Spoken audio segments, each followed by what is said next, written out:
Hello, welcome to my channel Eshwari Pamula. నేను ఈరోజు ఎండు నెత్తళ్ళు ఫ్రై చేస్తున్నానండి. అది మీకు చూపించడానికి ఇదిగోండి ఎండు నెత్తళ్ళు కడిగి శుభ్రంగా తీసుకున్నాను. దానికి కావలసినవి ఉల్లిపాయలు, పచ్చిమిరకాయలు, కరివేపాకు అండి. ఇదిగోండి నువ్వుల నూనె వేస్తున్నానండి. కొంచెం ఫ్రై కదా, కొంచెం పడుతుంది. ఏదో నువ్వుల నూనె వేస్తున్నాను.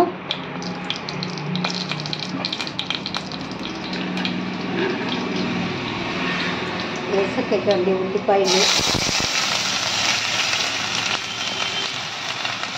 పచ్చిమిరపకాయలు, ఈ కరివేపాకు వేసి బాగా ఫ్రై చేసుకోవాలండి. గోల్డెన్ బ్రౌన్ వచ్చిన వరకు ఫ్రై చేసుకుంటే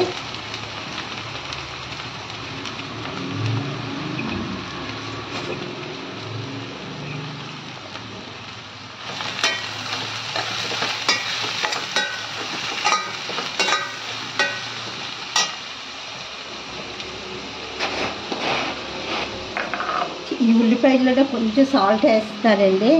ముక్కలు అందులో వాటర్ పైకి వచ్చి ముక్కలు కొంచెం బాగా ఏగుతాయండి. ఎర్రగా కొంచెం వేసాను అందుకే.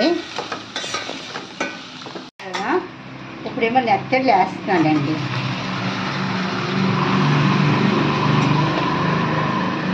నెత్తళ్ళు వేసాక ఇందులో కారం, ఉప్పు వేసుకుంటే సరిపోతుందండి. ఇవి బాగా ఎర్రగా ఫ్రై చేసుకుంటే ఈ కూర చాలా బాగుంటుందండి. నెత్తళ్ళు ఫ్రై చాలా బాగుంటుంది. అలా ఒకసారి మీరు ట్రై చేసి చూడండి. కారం ఉంది, 1 స్పూన్ కారం వేస్తున్నాను.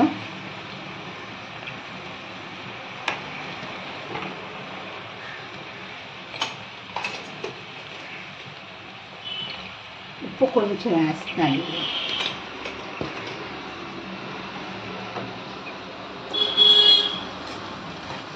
కొన్ని ఇలా కలుపుకొని బాగా ఫ్రై అయ్యే వరకు చేసుకుంటే కూర చాలా బాగుంటుందండి. మీరు ఉట్టి నోట్లు కూడా తినేయొచ్చు. ఇవి అంత బాగుంటుంది ఫ్రై.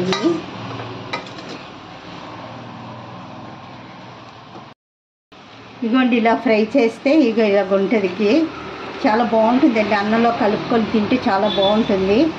మీకు సర్వింగ్ బౌల్లో తీసి చూపిస్తాను. చేశాక ఇలా ఉంటుందండి. ఇందులో కొత్తిమీర జల్లుకోవచ్చు. నా దగ్గర కొత్తిమీర లేదు. ఈ కూర మీకు నచ్చితే లైక్ చేయండి, షేర్ చేయండి, సబ్స్క్రైబ్ చేయండి.